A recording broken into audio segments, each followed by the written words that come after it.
tal? Los saludamos desde la Iglesia Puerta del Cielo en Clavería, en la Ciudad de México. Vamos a continuar con nuestro discipulado. Estamos hablando acerca de nuestro Señor Jesús como Maestro y estamos viendo las bienaventuranzas. Ya vimos los pobres en espíritu y estamos ahorita terminando los que lloran, ¿verdad? Los que lloran, los que reciben esa consolación. Y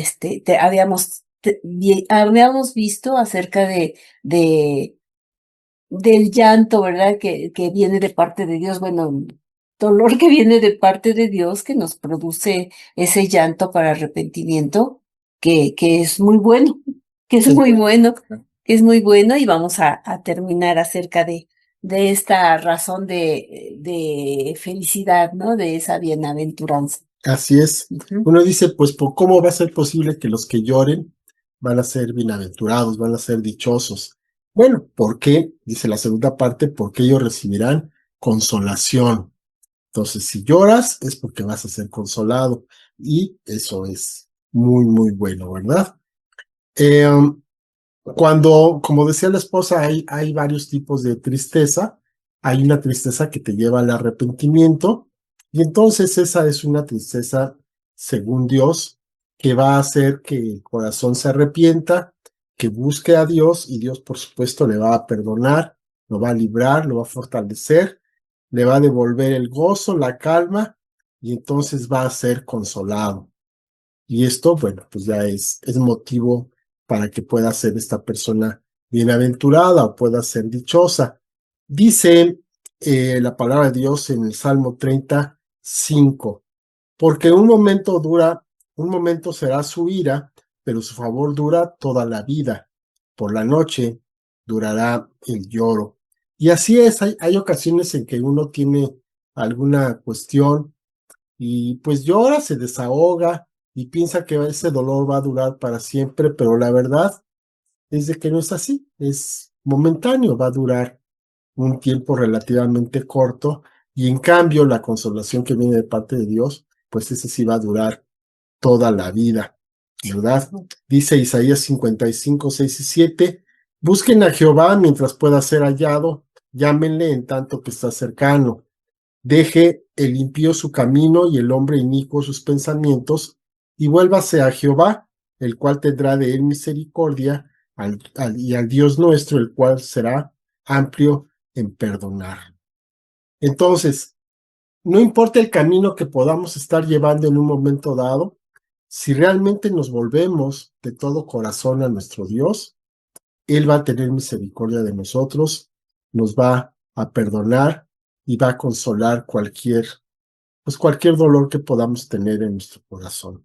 Hay ocasiones en que tenemos un dolor, pues desde niños y llegamos adultos, llegamos ya hasta la madurez y seguimos con ese dolor. Y pues nada más lo que tenemos que hacer es entregárselo a nuestro Dios y Él se va a encargar de darnos esta sanidad. Y entonces, en lo que veíamos anteriormente, bueno, pues en los casos de las personas que lloraron, que expresaron su dolor, todos ellos recibieron consolación después, ¿verdad? Incluso cuando un profeta, lo podemos ver, el profeta que sea, que trae juicio, pues sí, con esas palabras trae ahí una situación difícil para los pueblos, pero normalmente después del juicio viene el consuelo de parte de Dios. De ¿Verdad? La restauración. restauración. Ok, te portaste mal, pero yo estoy dispuesto a perdonarte y a restaurarte. Dice Isaías 41, consuélense, consuélense, pueblo mío, dice Jehová su Dios, ¿verdad? Ujú. Muy bien.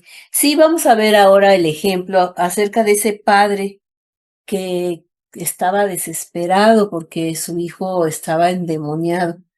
Entonces, pues en una situación así, médicos, lo que fuera, o sea, no había nada que pudiera resolver este asunto. Y cuando llega con el Señor, con esa desesperación, lo podemos ver en Mateo 9, 24 y 25, que dice, E inmediatamente el padre del muchacho clamó y dijo, creo, ayuda mi incredulidad. Y cuando Jesús vio que la multitud se agolpaba, reprendió al espíritu inmundo, diciéndole, espíritu mudo y sordo, yo te mando, sal de él y no entres más en él. Entonces este hombre, pues reconociendo que aún hasta eso, ¿no? Estaba tan desesperado que decía, pues decido creer, ¿no? Decido creer, pero ayuda a mi incredulidad, ¿no? Y el consuelo que recibe, pues es ver a su hijo, ¿no? También podemos ver cuando se siembra la palabra, o sea, podemos ver como padres o cuando oramos por alguna persona que en nuestro corazón anhelamos que conozca del Señor, que vemos que tienen una gran necesidad y pues que no reaccionan o algo. Y ahí estamos clamando por estas personas. Esas lágrimas, bueno, son semillas que se siembran. Y aquí hay una palabra muy hermosa que me gusta mucho porque se recibe ese gozo, o sea, dice que se siembra la palabra con lágrimas y se regresa cargando sus gavillas, ¿no? Ya habiendo cosechado, pues, con mucho gozo todo eso que se sembró con lágrimas. Lo dice el Salmo 126:6, dice, irá andando y llorando el que lleva la preciosa semilla, mas volverá a venir con regocijo trayendo sus gavillas. Y asimismo también el Señor Jesús, cuando lloró sobre Jerusalén, o sea, qué dolor tan tremendo, pero qué salvación tan grande. Entonces, ese es el consuelo, porque finalmente trajo ese gozo del reino, ¿no? Del reino de los cielos a quienes creyeron y pues aún con todo lo que lloró y el saber acerca de la destrucción y todo, pero también, o sea, él afirmó su rostro, dice que afirmó su rostro, pues sabiendo pues que iba a tener ese consuelo, pues ese gozo de haber cumplido, ¿no? También con el Padre.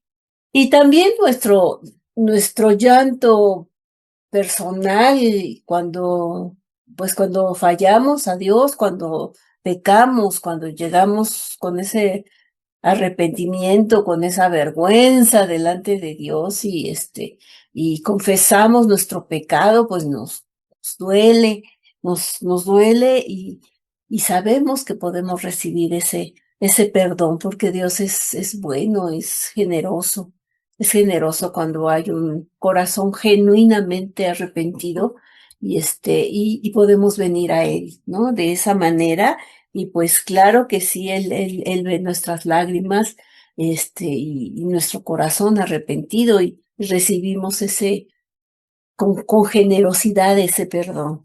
En el Salmo 32, 1 y 2 nos dice, bienaventurado. Ah, ¿esta es otra ya? No tiene que ver con lo mismo, ¿verdad? Bienaventurado aquel cuya transgresión ha sido perdonada y cubierto su pecado. Bienaventurado el hombre a quien Jehová no culpa de iniquidad y en cuyo espíritu no hay engaño.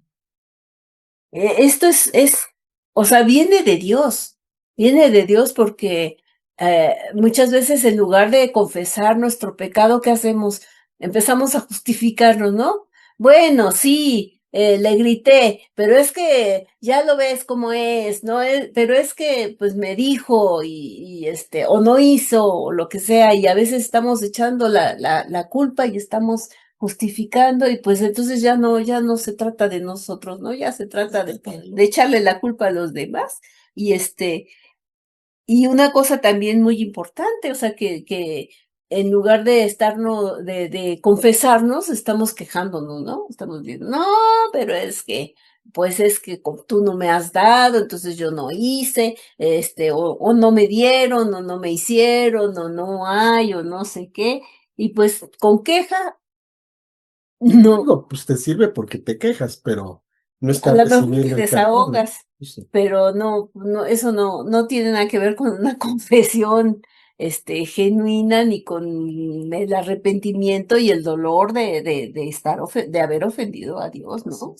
Entonces, pues ahora sí que, hay que saber, hay que aprender a conocernos también para que detectemos todas estas actitudes que podemos tener delante de Dios, que pues a él no lo engañan, a él No, pues cómo no. nos queremos engañar nosotros mismos, ¿no? Pero bueno, gracias a Dios, ¿no? Él nos va abriendo los ojos para que veamos qué clase de gente De gente somos. somos. Sí, Sí, así es. Entonces el que llora va a ser consolado. Vamos a pasar a la siguiente. Mateo 5:5 dice, bienaventurados los mansos, porque ellos recibirán la tierra por heredad. Y vamos a ver aquí cómo está el asunto de los mansos. Ya lo hemos hablado en alguna otra ocasión. Y bueno, pues la idea del manso es,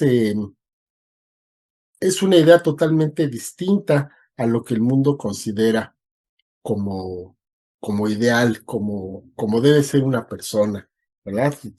Vivimos en un mundo en el que se exalta mucho al rebelde, al que no está conforme con nada, al que es el número uno y quiere hacer las cosas a su manera y todo lo demás.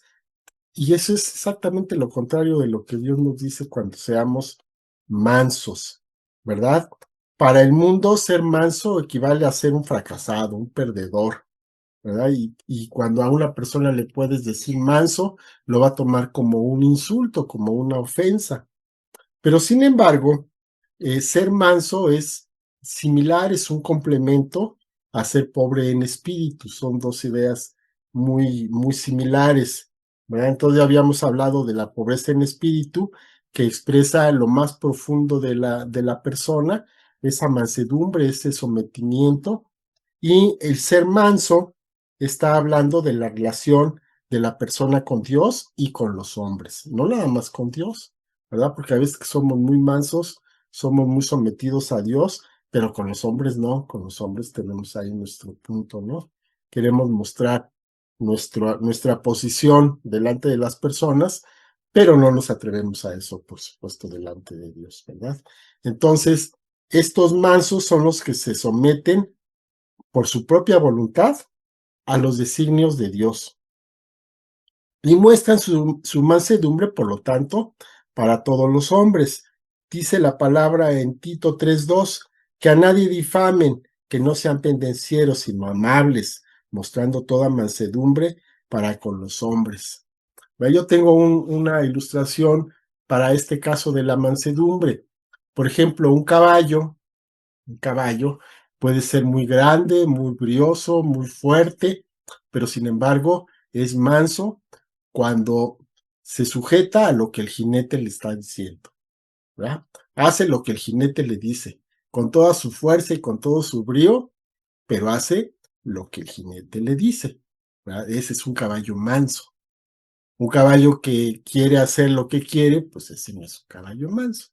Eso es lo que Dios quiere que hagamos, que nos sometamos a lo que Dios nos está diciendo con toda la fuerza y con todo el brío.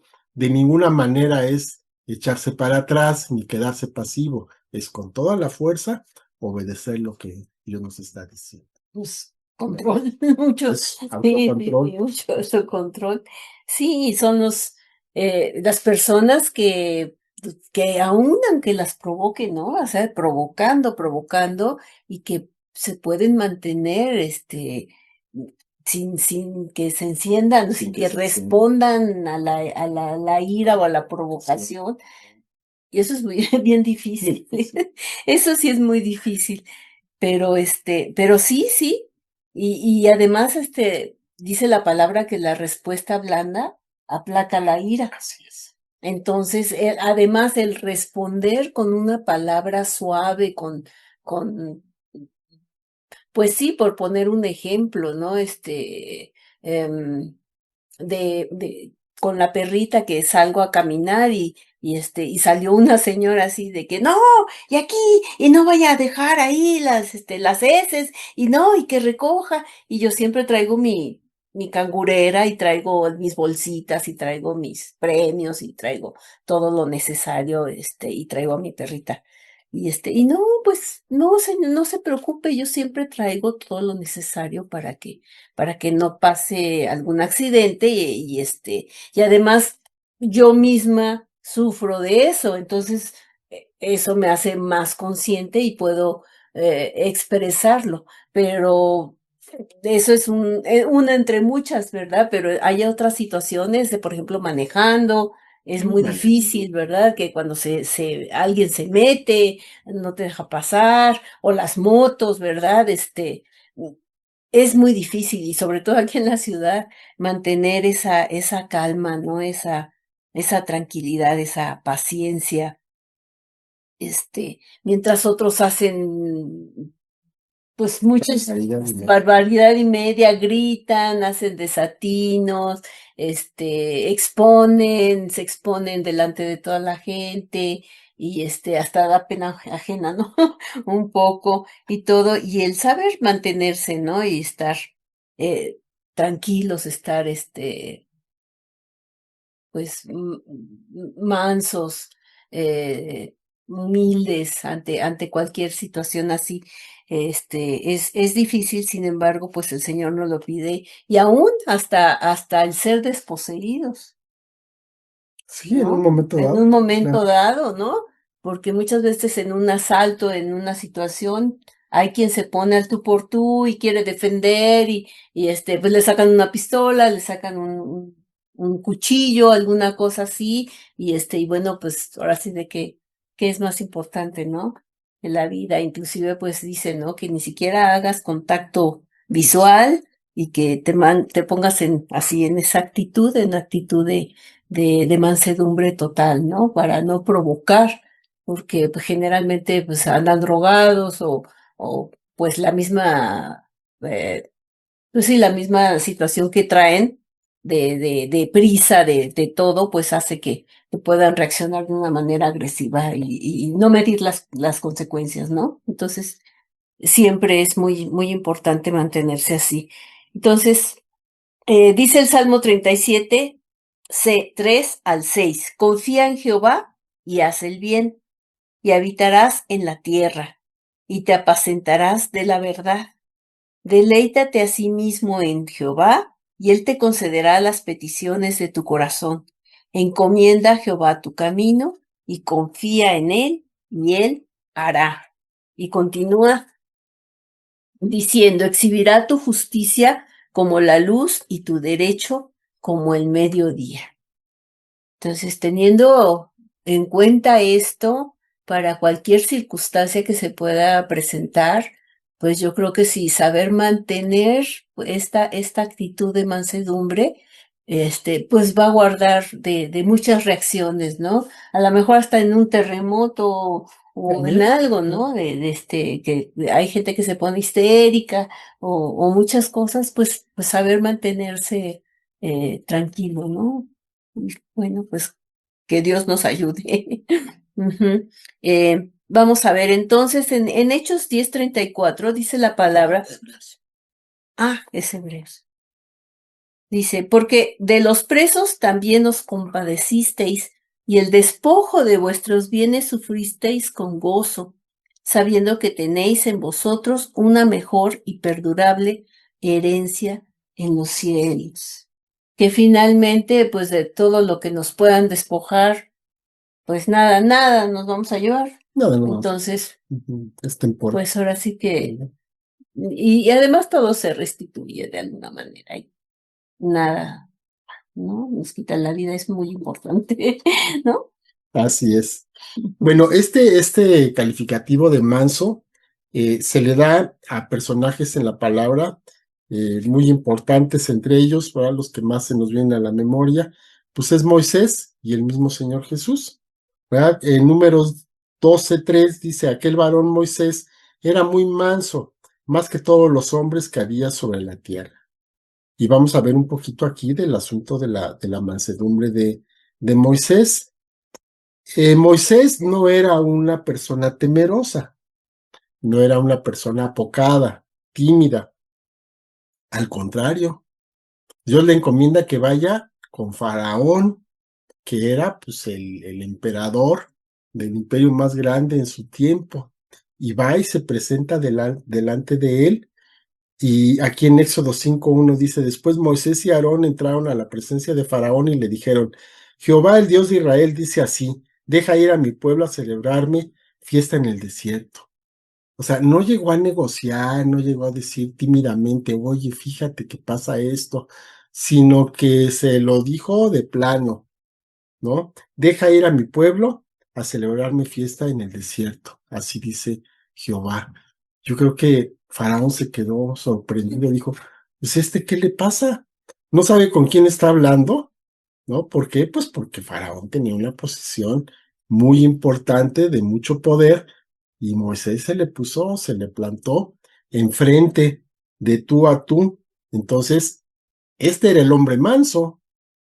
Entonces, ¿qué quiere decir? Que simplemente hizo lo que Dios le dijo. Se sometió a la voluntad de Dios y no puso de pretexto nada, sino que lo hizo tal cual lo había dicho, ¿verdad? Entre los siervos de Faraón se respetaba la figura de Moisés. Él se crió ahí, ¿verdad? Pero de todos modos se fue 40 años. Cuando regresó, pues ya nadie se acordaba de él como aquel hijo adoptivo, de alguna manera, de Faraón, sino que él llegó y con su presencia, con sus palabras, con la forma en que se desenvolvía delante de Faraón, tenía el respeto del pueblo, de las personas que estaban cercanas a Faraón. Dice Éxodo 11:3, Jehová dio gracia al pueblo en los ojos de los egipcios. También Moisés era tenido por gran varón en la tierra de Egipto, a los ojos de los siervos de Faraón y a los ojos del pueblo.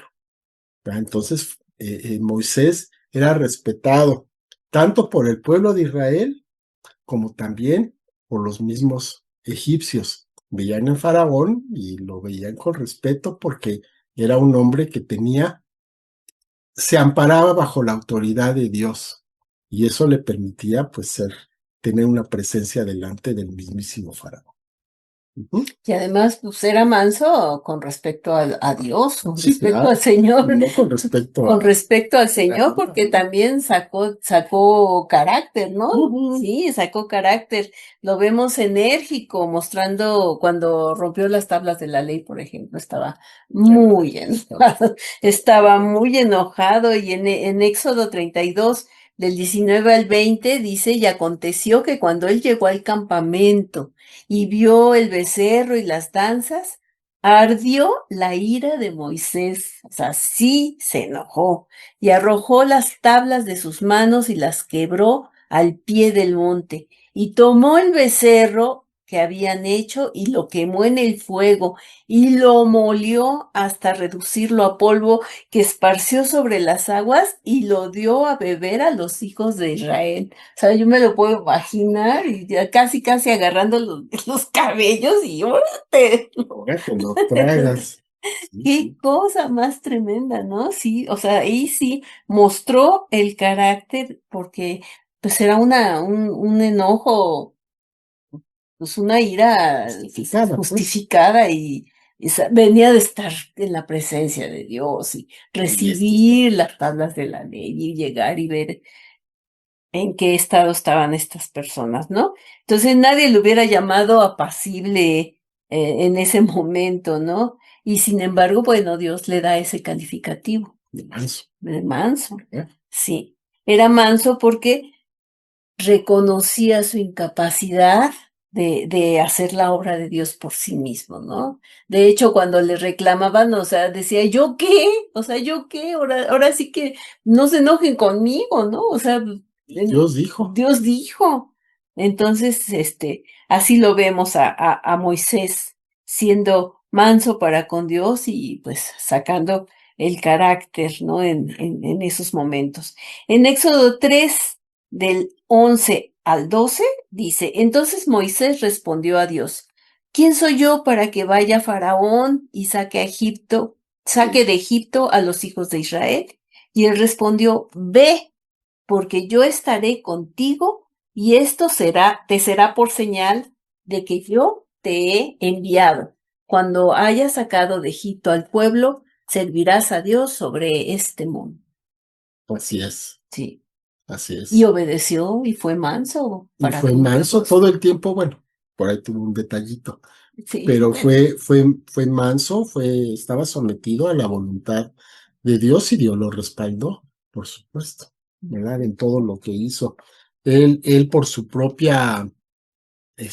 propios méritos sabía que era totalmente incapaz de cumplir con la misión, pero sin embargo lo hizo sabiendo que Dios lo estaba respaldando, ¿verdad? Totalmente sometido a Dios.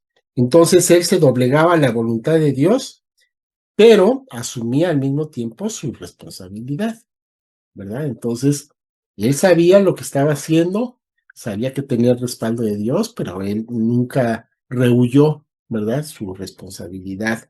Dice Éxodo 4:20. Entonces Moisés tomó su mujer y sus hijos, los puso sobre un asno y volvió a tierra de Egipto. Tomó también Moisés la vara de Dios en su mano. Cuando Dios, ya al fin de aquel diálogo que tuvieron, cuando ya al fin queda convencido Moisés de que él era el instrumento elegido por Dios, pues ya en ese momento fue a su casa, arregló sus cosas, tomó a su mujer, a sus hijos y vámonos.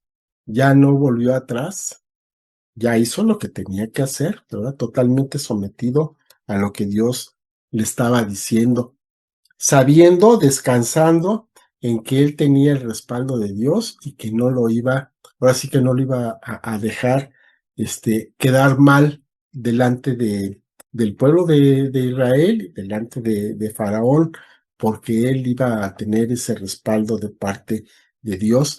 Y aquí un dato muy curioso, porque aquí dice este versículo, también tomó Moisés la vara de Dios en su mano. Pues la vara de Dios era una vara de pastor, ¿verdad? Pero ya en ese momento ya no era una vara de pastor, ya era la vara de Dios, era un signo de autoridad delegada por el mismo Dios en mano de Moisés. Entonces, cuando llega con el pueblo elegido, bueno, pues ya llega él, dijeran ahora empoderado, ya no llega como el que salió huyendo, sino que llega como el que tiene una encomienda de parte de Dios y con esa autoridad habla al pueblo y el pueblo lo respalda, dice, ándale pues vamos a hacerlo, vamos haz lo que tengas que hacer y nosotros estamos contigo. ¿Verdad? Tremendo. Dice Éxodo 4, del 29 al 31, y fueron Moisés y Aarón y reunieron a todos los ancianos de los hijos de Israel, y habló Aarón acerca de todas las cosas que Jehová había dicho a Moisés, e hizo las señales delante de los ojos del pueblo. Y el pueblo creyó, y oyendo que Jehová había visitado a los hijos de Israel y que había visto su aflicción, se inclinaron y adoraron. No adoraron a Moisés de ninguna manera, adoraron a Dios, Dios. aquel Dios que ellos ya ni conocían, ¿verdad? Nada más por referencia de lo que decían las personas viejitas del pueblo, es que ellos sabían que en algún momento habían estado bajo la protección de Dios, aunque ya ahí en Egipto no se viera, ¿verdad? Ya no se sentían totalmente abandonados, pero de todos modos ellos habían escuchado de un Dios de sus ancestros, y cuando llega Moisés y habla con el pueblo, pues el pueblo lo reconoce y entonces adoran a ese Dios del cual ellos nada más habían Oído. escuchado, ¿verdad? Ujú. Ujú. Y vamos a ver ahora el ejemplo por excelencia que es la mansedumbre de nuestro Señor Jesucristo, que bueno, no podemos imaginárnoslo, también así, ¿no? Con falta de carácter, dubitativo, no, sí, decían que hasta para predicar la palabra no hablaba con autoridad, entonces pues tenía esa autoridad y el ejemplo que tenemos de cuando ahora sí que sacó la casta, ¿verdad? el enojo santo, ¿no? La ira santa en el templo, y esto lo encontramos en Juan 2:15, que dice, y haciendo un azote de cuerdas, echó fuera del templo a todos, y las ovejas y los bueyes, y esparció las monedas de los cambistas, y volcó las mesas. O sea, estaba verdaderamente enojado, ¿no? Sin embargo, el apóstol Pablo, cómo habla de Jesús, ¿no? De su clemencia, de su mansedumbre, y lo encontramos en 2 Corintios 10:1. Dice, yo, Pablo, os ruego por la mansedumbre y ternura de Cristo, yo que estando presente ciertamente soy humilde entre vosotros, mas ausente soy osado para con vosotros. Y el mismo Pablo, ¿no? También, o sea, también aquí lo está mostrando, ¿no? Delante de ustedes soy humilde, pero ahorita soy osado para decirle sus verdades, ¿no? Y aquí vemos esa mansedumbre como queda en evidencia en Primera de Pedro 2, del 21 al 23. Dice, pues para esto fueron llamados, porque también Cristo padeció por nosotros, dejándonos ejemplo para que sigan sus pisadas, el cual no hizo pecado ni se halló engaño en su boca, quien cuando le maldecían, no respondía con maldición. Cuando padecía, no amenazaba, sino encomendaba la causa al que juzga justamente. Y así es como nosotros debemos de pensar, ¿no? Ay, Señor, ahora sí que ten misericordia, ¿no? La mansedumbre, entonces, Ya. de Jesús. Sí. Sí. Ujú. Entonces, sí, así es. El Señor Jesús es nuestro ejemplo en todo Ujú. y vemos que cuando la gente se metía con él, pues él decía, pues yo nada más estoy hablando lo que el Padre me dice. Así es de que el problema, ahora sí que si tienen un problema, pues el problema es con el Padre, ¿verdad? Porque yo simplemente estoy haciendo lo que Dios me está mandando a hacer. Y esa debería ser también nuestra respuesta cuando tenemos alguna situación, pues someternos a lo que el Padre nos está diciendo. Por supuesto, tenemos que estar amparados por lo que Dios dice, no estar haciendo lo que nosotros queremos, sino estar bajo su palabra para que entonces podamos tener su respaldo, ¿verdad? Pues así es ese es el ejemplo que el Señor nos da y es lo que nosotros debemos hacer. Bueno, vamos a dejarlo hasta aquí y bueno, le seguimos la próxima semana. Voy a orar. Padre bendito, te doy muchas gracias, Señor, por esta lección de mansedumbre, Señor, que es algo cómo nos hace falta porque nos encendemos con cualquier cosa y queremos, Señor, pues tener la razón delante de todos, cuando realmente lo único que tenemos que hacer, Señor, es someternos a tu autoridad, a tu voluntad, a tu palabra, y todo lo demás, Señor, se va a ir dando, se va a ir acomodando de la mejor manera. Te damos gracias porque tenemos ejemplo en Moisés y ahorita empezábamos a ver el ejemplo que tenemos en nuestro Señor Jesucristo, que Él fue perfecto en todo, Señor, y pues lo que hizo aquí en la tierra es para ejemplo, para muestra de que se pueden hacer las cosas bien, Señor, en este mundo caído. A pesar de los ataques, a pesar de todo, siempre, Señor, podemos tener tu respaldo si estamos bajo tu autoridad. Te damos muchas gracias, Señor, por esta gran verdad, por este respaldo, Señor, que das a nuestras palabras, a nuestras acciones. Y te pedimos, Padre, que podamos estar reflexionando en esto y podamos estar viviendo de acuerdo a esta realidad. Te agradecemos mucho, Padre, en el nombre de nuestro Señor Jesucristo. Amén. Bueno, pues muchas gracias por estar con nosotros. Que el Señor los guarde, los bendiga. Nos vemos la próxima semana, si Dios quiere. Primero Dios.